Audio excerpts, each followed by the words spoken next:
Graça e paz, irmãos.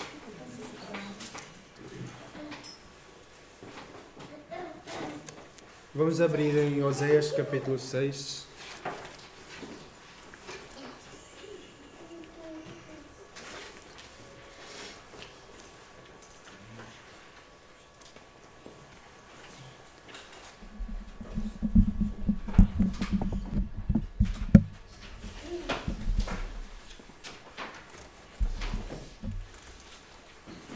Oséias capítulo 6. Vamos ler o capítulo 5, versículo 9, para entender um pouco do contexto imediato do capítulo.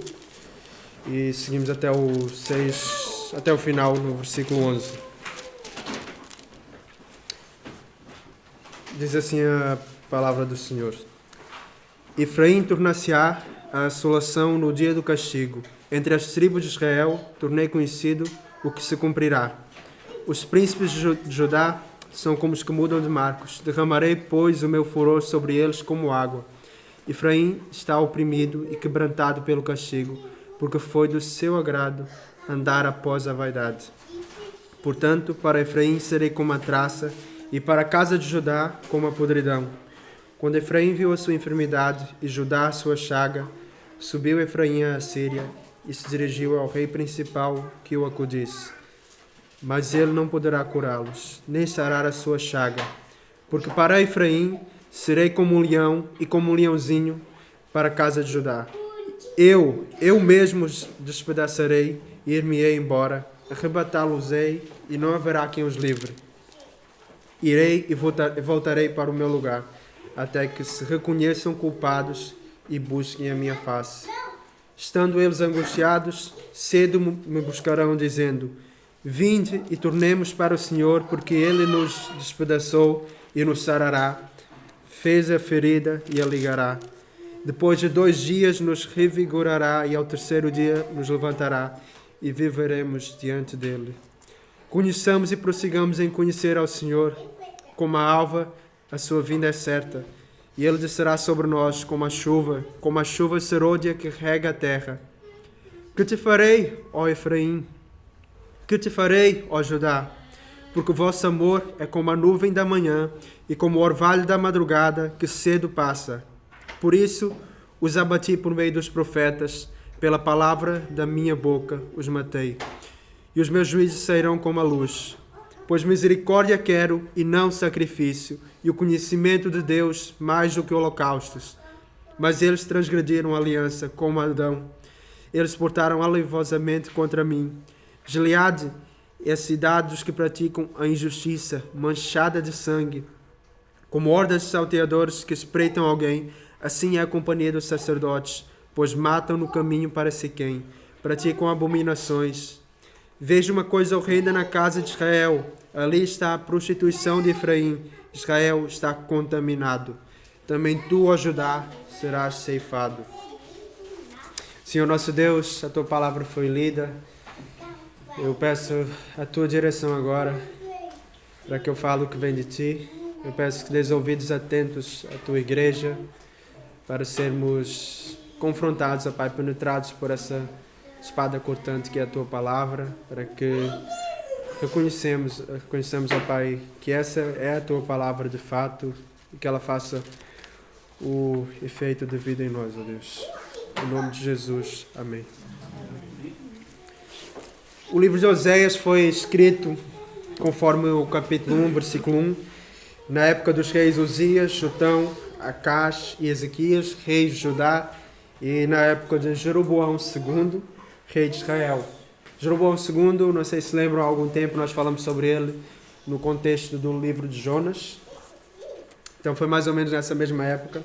Era uma época em que a terra se prostituiu, desviando-se do Senhor, como é descrito no versículo 2 do capítulo 1.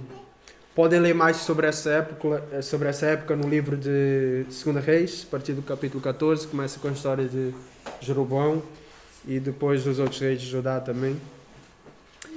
Então, o livro trata, logo desde o início, dizendo que a terra se prostituiu, é um tema que trata dessa linguagem de prostituição e adultério, como uma ilustração da infidelidade do povo para com Deus, incluindo o ato da imoralidade, sim, também, mas para descrever a quebra da aliança, como uma aliança de casamento, a aliança que Deus tinha entre ele e o seu povo. Então essa é a linguagem clara, chocante, que é usada aqui ao longo do livro. O irmão David Merck, ele resume essa ideia no comentário lá, Família e Casamento, essa ideia do livro de Oséias, dessa forma. Vou passar a citar. O casamento de Oséias com a mulher adúltera serve como uma ilustração chocante para o povo de Israel do amor leal e constante de Deus que persegue seu povo com laços de amor. Assim como Oséias atraiu Gomer pelo seu sacrifício amoroso, o Senhor atraía seu povo com laços de amor. O casamento do profeta revelou para Israel o amor leal de Deus ao seu próprio povo. Dentro do próprio contexto imediato desse capítulo 6, essa parte do casamento de Oséias com aquela mulher que era prostituta, é logo descrita nos capítulos 1 a 3, e é nisso que foca o irmão David Merck. Mas isso é uma ilustração para seguir a partir do capítulo 4, começar essa parte das profecias. E no capítulo 5, nos capítulos todos nós vemos que há essa continuidade no discurso de Deus, e o capítulo 5 o capítulo 6 é uma continuidade do discurso que começa no capítulo 5. E por isso nós começamos a ler desde o versículo 9, mas podíamos ter começado ainda antes. É uma boa leitura depois. É uma leitura rápida, o livro de Oséias, os capítulos são pequenos, mas se quiserem depois podem ler o livro todo em casa, vai ser uma leitura muito enriquecedora. Eu vou tratar algumas ideias aqui que no capítulo 6 se encaixam no livro todo, mas havia muito mais que dava para falar se fosse no livro todo. Por isso podem consultar isso em casa depois.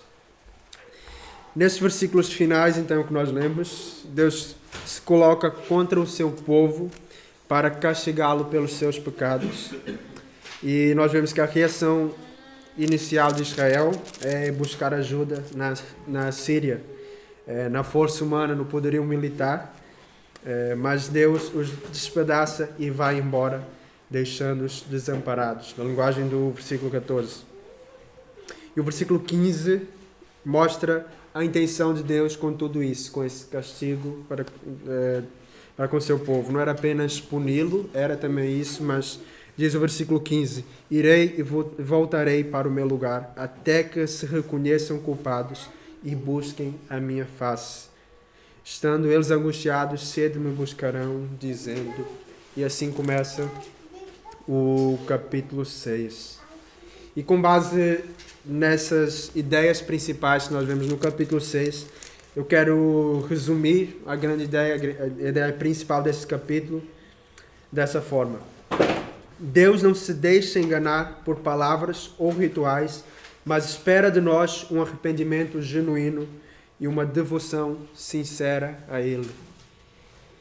Então, quem está a anotar, hoje não temos a frase na projeção, mas vou repetir, podem anotar. Deus não se deixa enganar por palavras ou rituais, mas espera de nós um arrependimento genuíno e uma devoção sincera a Ele.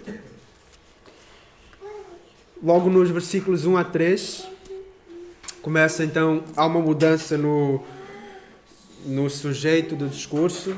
É Deus que está a falar no versículo 15, dizer que vai se ausentar até que o povo reconheça a sua culpa e busque a face dele. Então há uma mudança aqui, agora é o povo a falar. E nós vemos então que a seguir desse momento de angústia, o povo foi despedaçado por Deus, foi destruído por Deus, de certa forma foi abandonado por Ele. Deus mesmo diz que os deixou, foi embora. Então o povo nessa angústia clama a Ele, fala palavras de arrependimento. O povo reconhece que Deus foi o autor do sofrimento que eles viviam, mas também reconhece que era Deus que os sararia. Essas declarações parecem mostrar determinação e também uma confiança e uma certeza da ação restauradora de Deus, como vemos no capítulo 2, no versículo 2, que diz: depois de 2 dias nos revigorará, ao terceiro dia nos levantará e viveremos diante dele. determinação, confiança. Essas ideias mostram, de fato, o que é a ideia do arrependimento. Logo no versículo 1, vinde e tornemos para o Senhor. Essa palavra tornemos, até uma das traduções possíveis, é essa ideia mesmo de arrependimento, dar a volta, voltar para trás, retornar, no caso, retornar para Deus. Isso é o que o arrependimento de fato significa, é isso que a frase parece indicar, um arrependimento, uma frase de mudança de direção.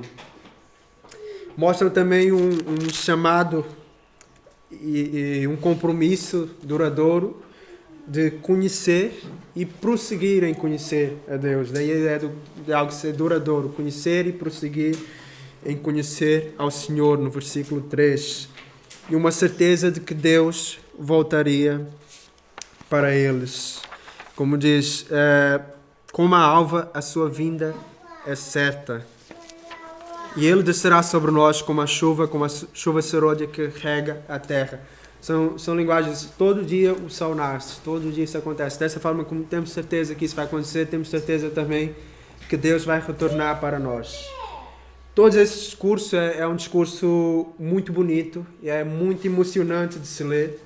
E, de fato, quando eu leio isso aqui, eu li há pouco tempo o livro de Osés na minha leitura, é uma passagem que me toca muito, é uma passagem das minhas favoritas da Bíblia toda, que transmite a esperança na ação de Deus em disciplinar os seus filhos, em saber que exatamente aquele sofrimento que eu estou a passar foi exatamente Deus que proporcionou aquilo, mas que não vai ficar para sempre, não é? Tem um propósito, saber que essa disciplina é temporária, vai haver restauração, e até lá dá uma direção a seguir, a direção que é prosseguir em conhecer ao Senhor. Mas o que há de errado? O que há de errado ou o que falta nesses 3 versículos aqui? Eu chamei essa parte, quando estava a dividir a estrutura, assim, um resumo, um arrependimento fingido. Versículos 1 a 3, um arrependimento fingido.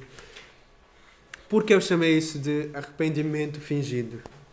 Para entender melhor o que é que há de estranho aqui, o que é que falta aqui, porque depois no versículo 4 já muda outra vez o discurso, volta a ser Deus a falar, então é somente isso, estes 3 versículos. Então vamos entender no próprio livro de Osés ainda, capítulo 14, convido os irmãos a avançar umas páginas aí na Bíblia também, para acompanharem. 14, 1 a 3 também, versículos 1 a 3. Vamos ler esse texto, que diz: Volta, ó Israel, para o Senhor teu Deus, porque pelos teus pecados estás caído. Tende convosco palavras de arrependimento e convertei-vos ao Senhor.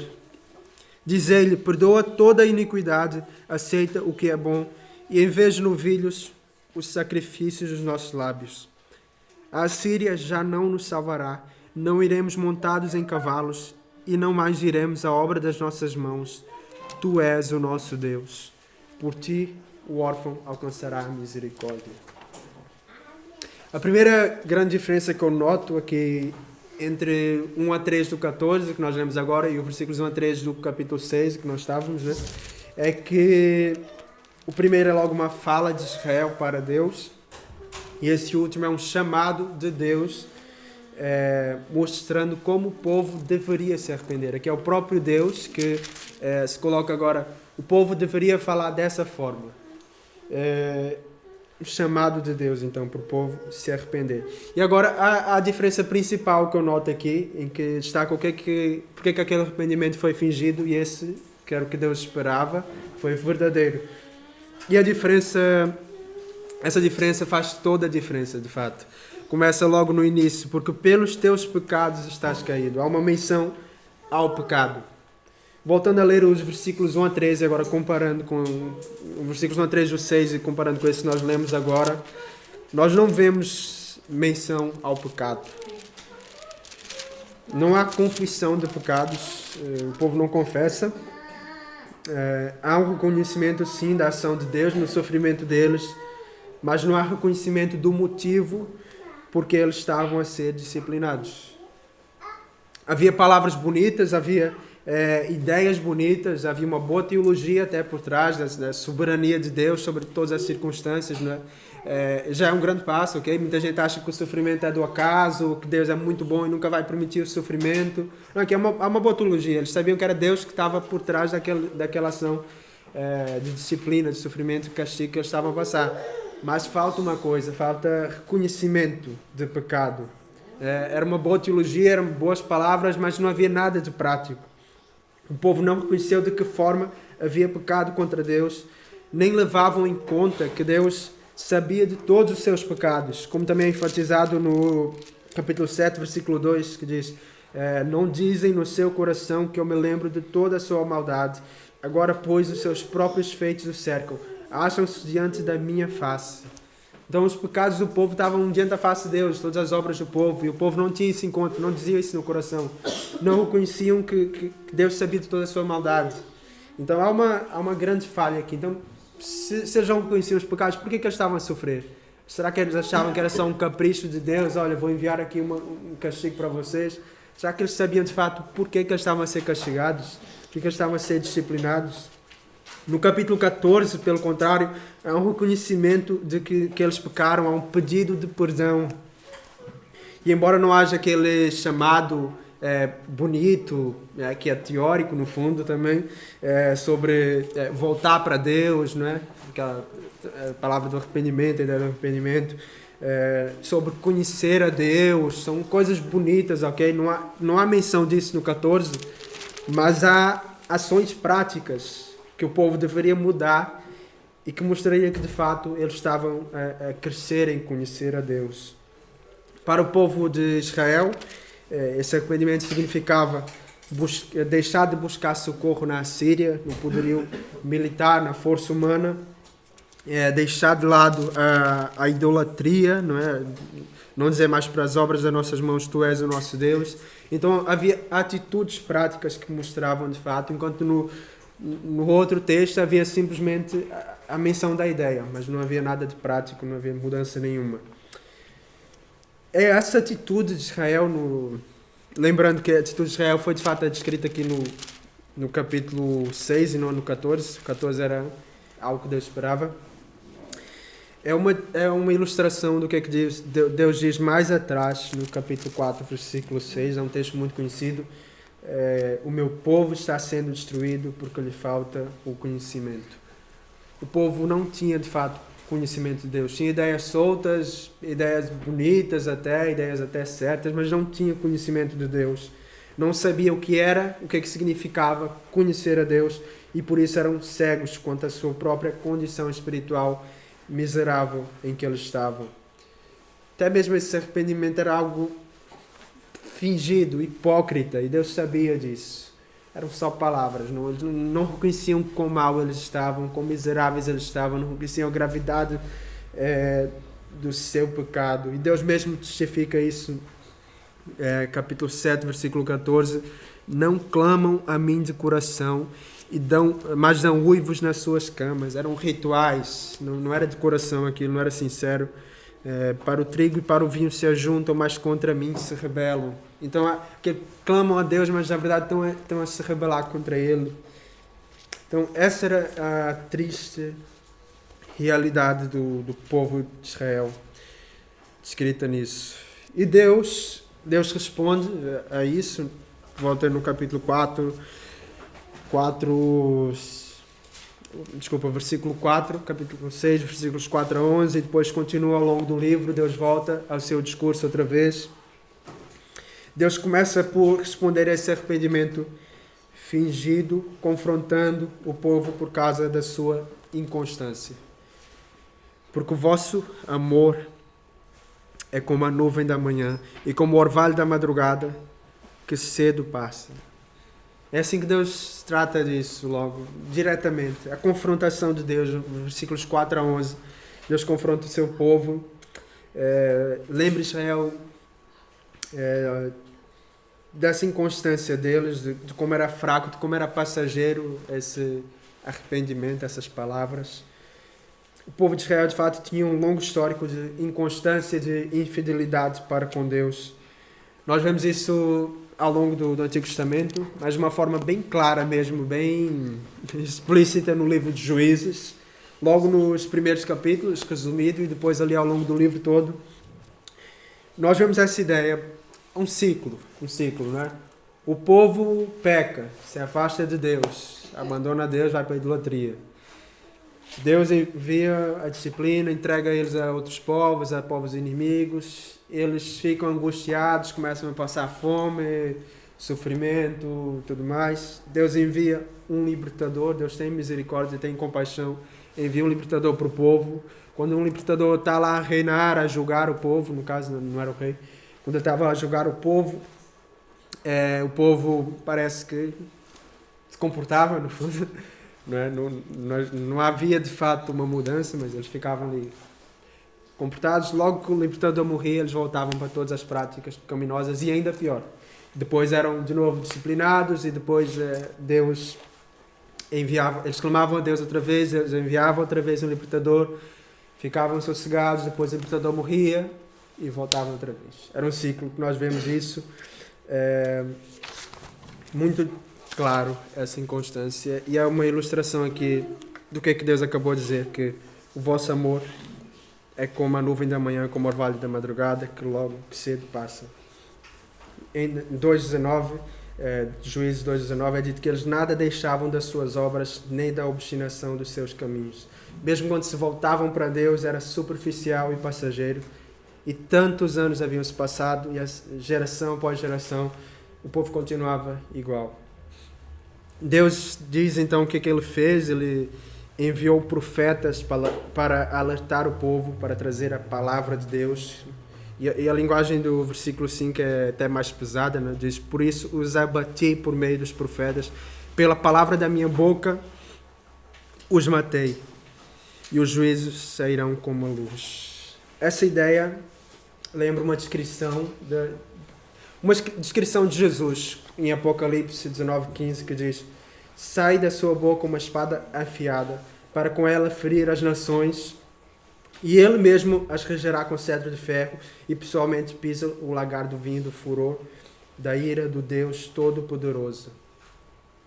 A espada afiada que sai da boca de Jesus é a sua palavra poderosa, é a espada do Espírito. E o livro de Hebreus 4:12, é um texto também muito conhecido por nós, mostra o poder dessa espada, porque a palavra de Deus é viva e eficaz e mais cortante do que qualquer espada de 2 gumes, e penetra até o ponto de dividir alma e espírito, juntas e medulas, e é apta para discernir os pensamentos e propósitos do coração. Esse é o propósito. Por isso, quando Deus vê a inconstância do povo, o que ele fez? Ele enviou profetas, ele enviou a sua palavra. A palavra de Deus expôs o pecado do povo. Esse era o propósito, levar o povo a conhecer a Deus, levar o povo a conhecer a santidade de Deus, numa época que a lei era desprezada, era esquecida. Os sacerdotes aqui, olha só, os sacerdotes estavam a matar pessoas no caminho para Siquém. Os sacerdotes vinham ensinar a lei de Deus e o povo perecia por falta de conhecimento. Essa é uma acusação que Deus faz contra os sacerdotes ao longo do livro. Era culpa deles também. O povo também era culpado, obviamente, mas os sacerdotes não estavam a ensinar a lei de Deus. Por isso, vêm profetas. Profetas falam a palavra de Deus, ensinam os seus juízos, que são como luz. Os meus juízos sairão como a luz, diz o Senhor aqui no versículo 5. Então, os juízos expõem como a luz, né? O pecado está nas trevas, o juízo expõe, diz: olha, isso é errado, isso não é a vontade de Deus. E os profetas falam isso, falaram para reis, estavam diante de reis, pessoas que podiam decapitá-los e matá-los, e eles falavam com coragem, com ousadia, falavam o que Deus dissesse para eles falarem, eles falavam. E é por isso que esses livros proféticos também muita gente não gosta de ler, porque é só aquelas acusações e aqueles juízos e aquelas maldições e aquilo tudo mais. Mas era isso exatamente, era essa condição do povo, e esse era o objetivo.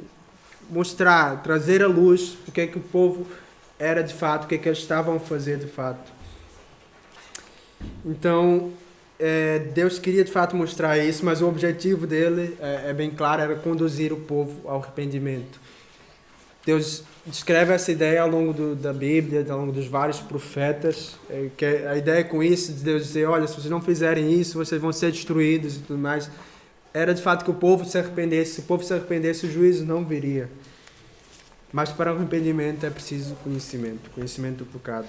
O salmista também trata a palavra de Deus dessa forma, como uma lâmpada para os meus pés, é a tua palavra, e luz para os meus caminhos, no Salmo 119, 105. É a palavra de Deus que mostra quem de fato nós somos. E nesse livro é o que Deus está a fazer por meio do profeta Oséias, expor o pecado do povo de forma clara como a luz, e mostrar de várias maneiras específicas, não é só dizer, olha, tu quebraste a aliança. É dizer de maneiras específicas como é que eles quebraram a aliança de várias formas. Os versículos 7 a 11 falam isso, não é? Falei agora há pouco dos sacerdotes que estavam com aquela violência, com roubos, com homicídios no caminho para Siquém, no versículo 9. É descrito como práticas abomináveis diante de Deus. No versículo 8 fala de injustiça e homicídio em Gileade. No versículo 10 fala da prostituição de Efraim. No Santo Livro há várias outras descrições claras, mas são coisas específicas em que esse texto foi escrito originalmente para aquele povo, então eram coisas específicas. Gileade era uma daquelas cidades, Siquém também, então quando Deus falava isso, eles sabiam o que de fato estava a acontecer. Não era como aquele arrependimento teórico deles, conhecer a Deus. Não, Deus diz pontos específicos, o que é que significa, onde é que eles estavam a falhar, onde é que eles precisavam mudar, de forma bem clara. E é isso que a palavra de Deus faz na nossa vida. Quanto mais lemos, quanto mais meditamos, quanto mais formos expostos à palavra de Deus, mais conhecimento teremos da nossa real condição miserável. Se nós não conhecemos, nós ficamos naquela mentira de achar, está tudo bem comigo, talvez tenha um problema ou outro, ok? Mas de forma geral, até ser uma boa pessoa. Não mato, não roubo, não é isso que o povo faz. Agora, quando a palavra entra em nossos corações, o que é crescimento espiritual? Não é? Que nós muitas vezes oramos assim, Deus me dá crescimento espiritual, o que é isso?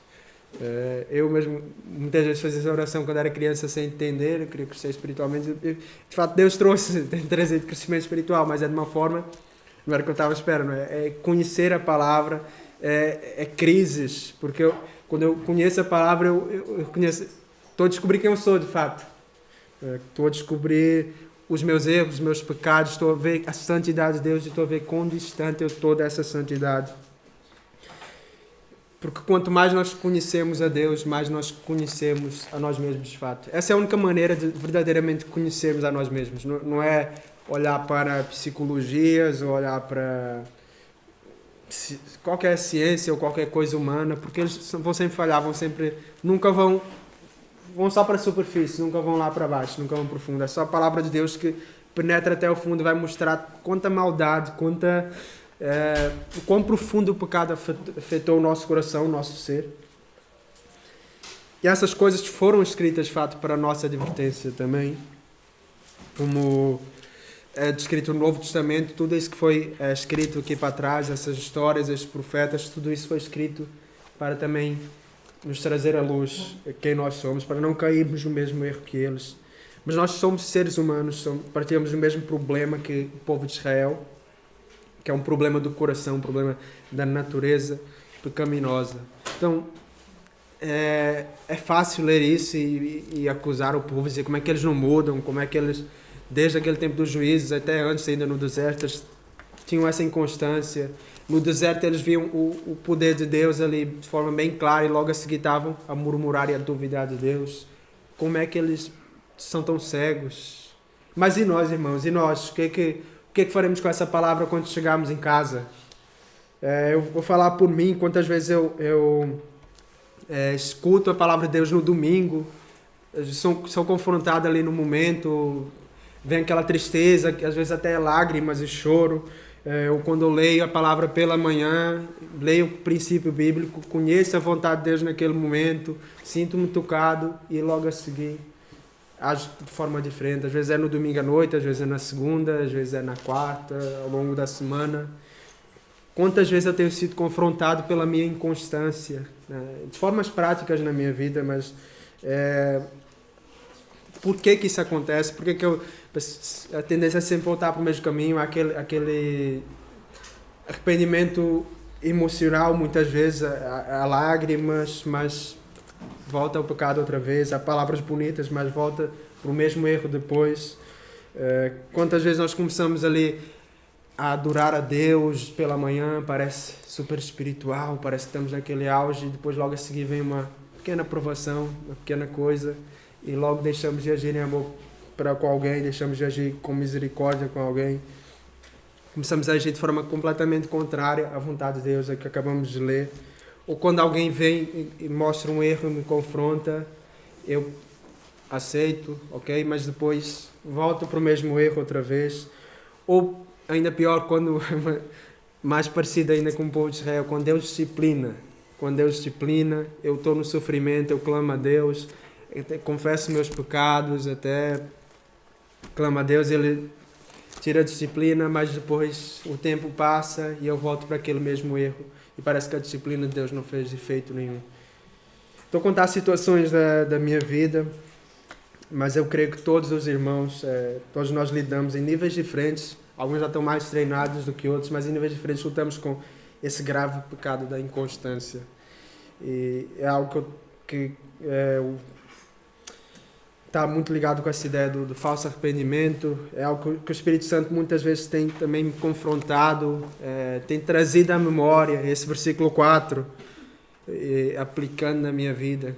Como o meu amor por Deus, como o meu entusiasmo por Deus depressa se dissipa.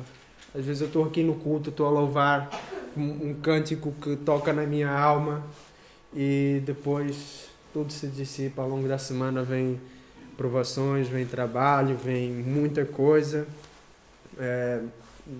Luto com muitas coisas também. Mas como eu sou fraco, como eu sou inconstante, no fundo é isso. Meu relacionamento com Deus muitas vezes cai na rotina, muitas vezes não passa de uma checklist, não é? Marco aqui, isso aqui, fiz isso aqui, li a Bíblia. Quantas vezes eu já não tenho caído nesse erro? Isso é inconstância. Mesmo que não deixe de ler a palavra, mesmo que não deixe de buscar a Deus, às vezes se tornam, como o povo, meramente rituais. Não é de coração, é fingido, é hipócrita. Sondem os corações, deixem o Espírito agir pela sua palavra que está a ser pregada. Vamos ver em que áreas temos falhado. Mas também quero trazer uma mensagem de esperança, porque a palavra está a ser pregada agora. Eu creio que nós temos, os irmãos aqui leem a Bíblia em casa também. Eu creio que sim, espero que sim. Estamos a ser expostos à luz de Deus. O Espírito Santo está a agir em nossos corações. Somente Ele pode produzir em nós o verdadeiro arrependimento, o dom do verdadeiro arrependimento. Isso é um dom da graça de Deus. E quando há verdadeiro arrependimento, há também restauração, há cura. Deus diz no versículo 4 do capítulo 14, voltando aquela inscrição no verdadeiro arrependimento: eu sararei a sua infidelidade, eu voluntariamente os amarei, porque a minha ira se apartou deles. Essa é a consequência do verdadeiro arrependimento de Deus. A ira de Deus se aparta, Ele cura a nossa infidelidade. E esse, meus irmãos, esse é o Evangelho de Deus. Deus é fiel quando nós somos infiéis. Deus conhece, Deus sonda o nosso coração, Deus sabe tudo isso.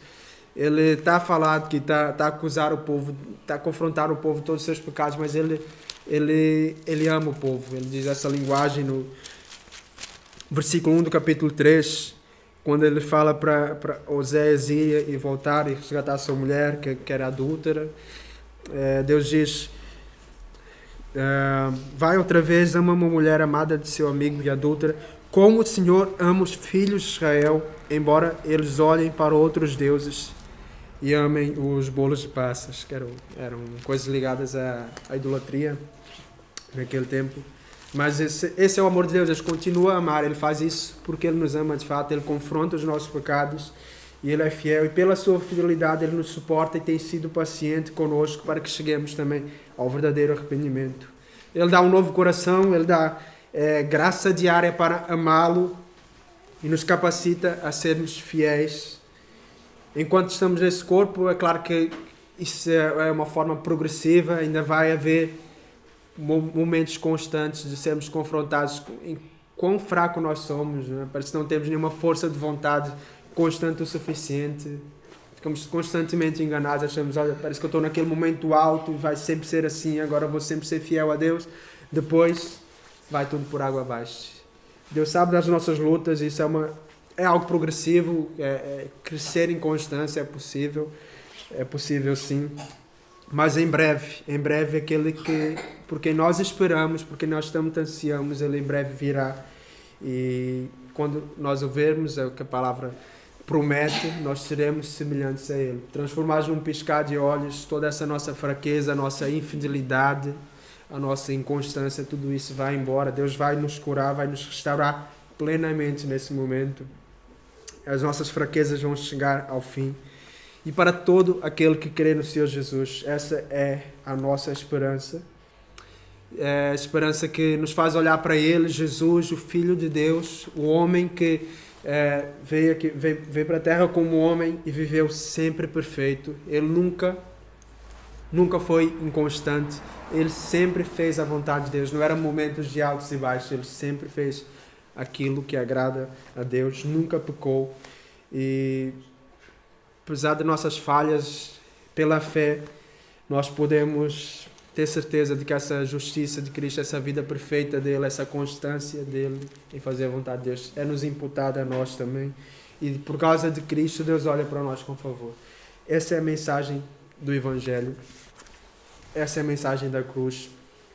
E se temos essa esperança, Deus também nos convida agora a viver a nossa vida agora, apesar de que sabemos que um dia isso tudo vai passar e tudo chegará à perfeição, né? para nós também. Mas Deus nos chama também a viver uma vida agora. Nossa vida importa. No capítulo 10, versículo 12 de Oséias, ele diz: semeai para vós outros em justiça, ceifai segundo a misericórdia, arai o campo do poiseu, porque é tempo de buscar ao Senhor, até que Ele venha, e chova a justiça sobre vós. É tempo de buscar ao Senhor, é tempo de conhecê-lo, é isso que Deus quer de nós.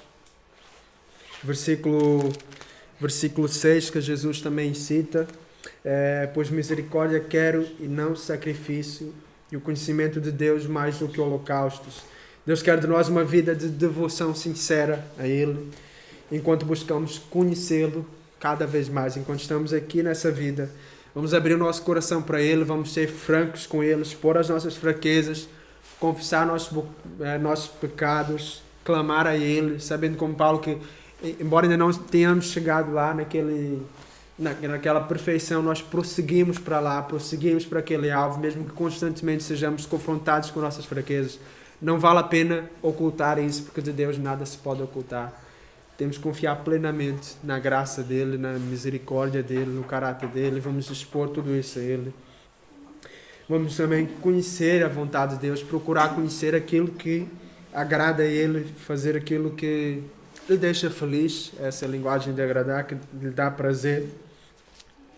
E entender que conhecer a Deus é uma forma prática também, não é apenas um conhecimento teórico, como nós vimos.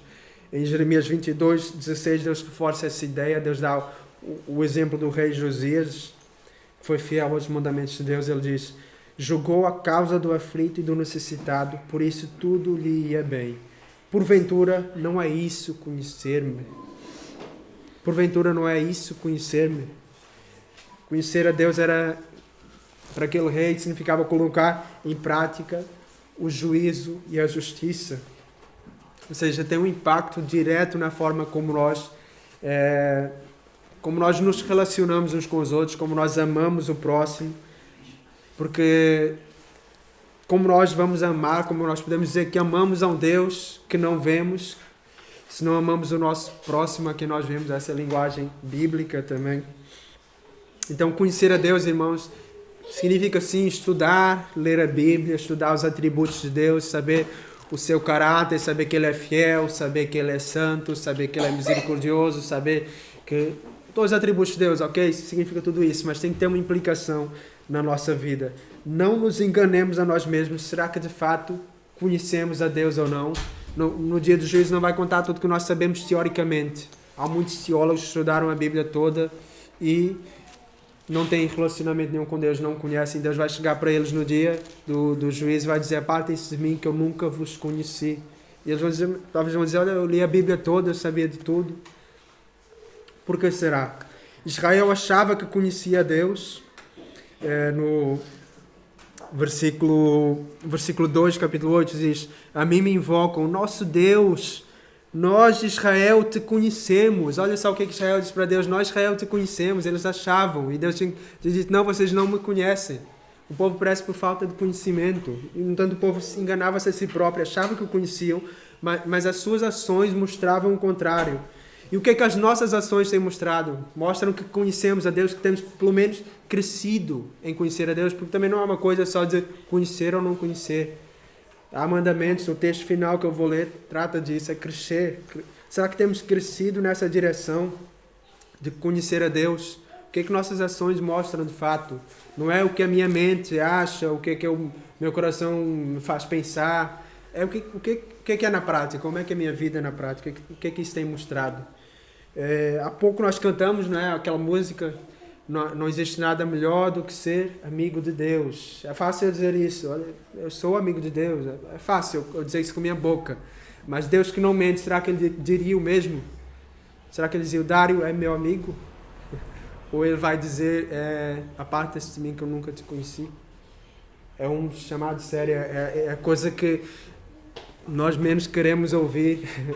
A pior frase que alguém pode ouvir é essa: ouvir de Deus isso: aparta-se de mim que eu nunca te conheci. E a melhor frase é dizer: